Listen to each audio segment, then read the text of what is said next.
கேள்வி எண் 166. சுய இன்பம், கைப்பழக்கம், விரல் பழக்கம் நல்லதா கெட்டதா? பதில்: சுய இன்பம், கைப்பழக்கம், விரல் பழக்கம் சில நேரங்களில் நல்லது, சில நேரங்களில் கெட்டது. அதாவது ஆண்களுக்கும் பெண்களுக்கும் சுய இன்பம் மற்றும் கைப்பழக்கம் செய்யும் பொழுது மனம் மகிழ்ச்சியாக இருக்குது, ஹாப்பியாக இருக்குது, ஒரு பொழுதுபோக்காக இருக்குது, என்டர்டெயின்மெண்ட்டாக இருக்குது, சந்தோஷமாக இருக்குது. அதாவது உடம்பும் மனசும் ரிலாக்ஸ் பண்ணுது. அதனால் இது நல்லது. ஆனால் அடிக்கடி இப்படி செஞ்சு சக்தி இழப்பு ஏற்பட்டால் அது கெட்டது. ஆண்களுக்கும் பெண்களுக்கும் எப்பொழுதெல்லாம் காம ஆசை வருகிறதோ அப்பொழுதெல்லாம் ஆண்களுக்கு விந்துவும் பெண்களுக்கு நாதம் என்ற சுரோனிதமும் சுரக்க ஆரம்பிக்கும். இது சுரந்து ஒரு பையில் தேங்க ஆரம்பிக்கும். இந்த பை நிறைஞ்ச உடனே அது வெளியேற்ற வேணும் அப்படின்னு சொல்லி உடலும் மனமும் துடிக்கும். ஒரு மாதிரி இரிட்டேஷனாக இருக்கும், அன்ஈஸியாக இருக்கும். அந்த நேரத்தில் ஆண்களும் பெண்களும் கைப்பழக்கம், சுய இன்பம், விரல் பழக்கம் இதன் மூலியமாக அதை வெளியேற்றுறது நல்லது. அந்த தினம் வெளியே போனால் தான் நம்ம சகஜமாக இருக்க முடியும். உடம்பும் மனசும் சகஜ நிலைக்கு வரும். சில பேர் சுய இன்பத்தை தூக்க மாத்திரையாக பயன்படுத்துகிறாங்க. சுயமேந்ததுக்கப்புறமா தன்னை மறந்து தூங்கிடுவாங்க. அதனால் இது நன்மை ஏற்படும். தூக்கத்துக்காக பயன்படுத்துறது சிறந்தது, கெட்டதெல்லாம் கிடையாது. எனவே மாதத்தில் ஒரு முறை அல்லது இருமுறை இப்படி செய்தால் பரவாயில்லை, எந்த ஒரு நோயும் வராது, உடல் ஆரோக்கியமாக இருக்கும், மன நிம்மதியாக இருக்கும். ஆனால் இன்று பலரும் அடிக்கடி சுய இன்பம் கொள்கிறார்கள்.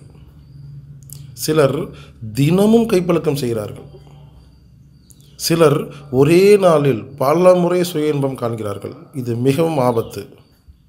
அதனால் உடல் ஆரோக்கியத்தை குறையும். மனதில் கவலை வரும், வருத்தம் வரும், மூளை ஒழுங்காக வேலை செய்யாது, உடம்பெல்லாம் நடுங்க ஆரம்பிக்கும். எனவே உடனடியாக அதை நிறுத்தணும்.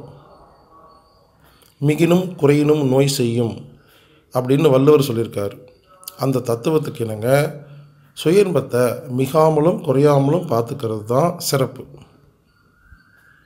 சில பேர் சொல்கிறாங்க, விந்தை அல்லது நாதத்தை வெளியேற்றினால் உடம்புக்கு சக்தி குறையும், அதனால் இந்த சுய இன்பத்தை எப்பவுமே செய்யவே கூடாது, தாம்பத்தியமே செய்யக்கூடாது, அதனால் அதை அடக்குங்கன்னு சில பேர் சொல்கிறாங்க. இது முற்றிலும் தவறான கருத்து.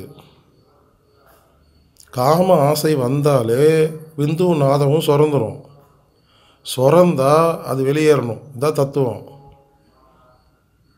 உங்களால் முடிஞ்சால் புரிஞ்சால் காம ஆசை இல்லாமல் வாழுங்க. அப்போ விந்துவும் நாதமும் சுரக்காது.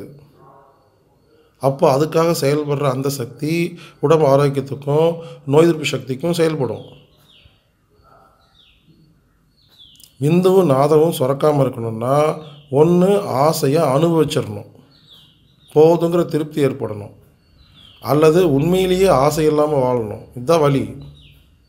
மனசில் ஆசையை வச்சுட்டு வெளியே இல்லாதது போல் நடிச்சுட்டு இது மிகப்பெரிய பாவம். உங்களை நீங்களே ஏமாற்றிக்கிற ஒரு செயல். இங்கே பாருங்கள், ஆசையை அனுபவித்து தீர்த்தவங்க நிம்மதியாக ஆரோக்கியமாக வாழ்கிறாங்க. ஆசையே இல்லாதவங்க நிம்மதியாக ஆரோக்கியமாக வாழ்கிறாங்க. இந்த ஆசையை வச்சுக்கிட்டு நடிக்கிறவங்க எல்லா வியாதியோட மனக்குழப்பத்தோட துன்பத்தோடு வாழ்கிறாங்க. அதனால் சுய இன்பம், கைப்பழக்கம், விரல் பழக்கம் இதை மருந்தாக பயன்படுத்துங்க. கண்டிப்பாக அது நமக்கு நன்மை மட்டும்தான் செய்யும். தந்திரா வழியில் தாம்பத்திய வாழ்க்கைங்கிற பேரில் போதி பிரவேஷ் ஐயா அவர்கள் எழுதிய ஒரு புத்தகம் இருக்குது. அந்த புத்தகத்தை வாங்கி படிங்க. அதில் தாம்பத்தியம் சம்பந்தப்பட்ட 1000 கேள்விகளுக்கு பதில் இருக்குது.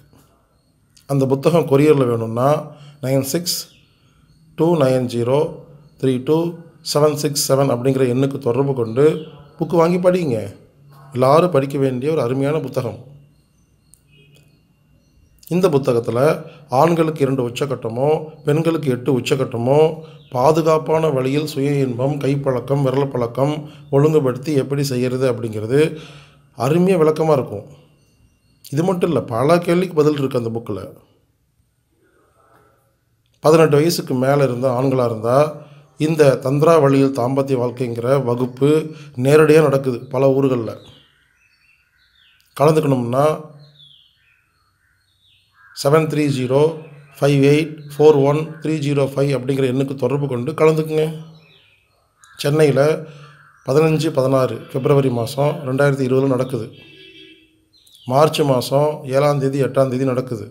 இந்த மாதிரி எல்லா மாதமும் எல்லா ஊர்லையும் நடக்குது. வந்து கலந்துக்குங்க. பெண்களுக்கு இந்த தந்திரா வழியில் தாம்பத்திய வாழ்க்கை வகுப்பு நடத்துறதுல பல சிக்கல் இருக்கிறதால நாம் பெண்களுக்கு வகுப்பு நடத்துறது இல்லைங்க. ஏன்னா ஆண்களாக இருந்தால் உட்கார வச்சு ஓப்பனெல்லாம் பேசிடலாம். பெண்களுக்கு கொஞ்சம் சிரமம். அதனால் பெண்கள் புக்கு வாங்கி முழுசாக படிச்சிருங்க. ஒருவேளை பெண்களுக்கு தனிப்பட்ட முறையில் சந்தேகம் ஏதாவது இருந்தால் சென்னையில் திருமதி நீலா சிவகுமார்னு ஒருத்தங்க இருக்காங்க. அவங்களுக்கு தொடர்பு கொண்டு உங்கள் சந்தேகத்தை கேட்டுக்கலாம். அவங்க நம்பரு 98880596-518.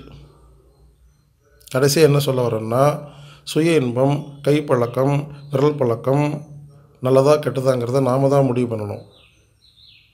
பொழுதுபோக்குக்காக, தூக்கத்துக்காக, ஒரு ரிலாக்ஸுக்காக பயன்படுத்தினா இது நல்லது.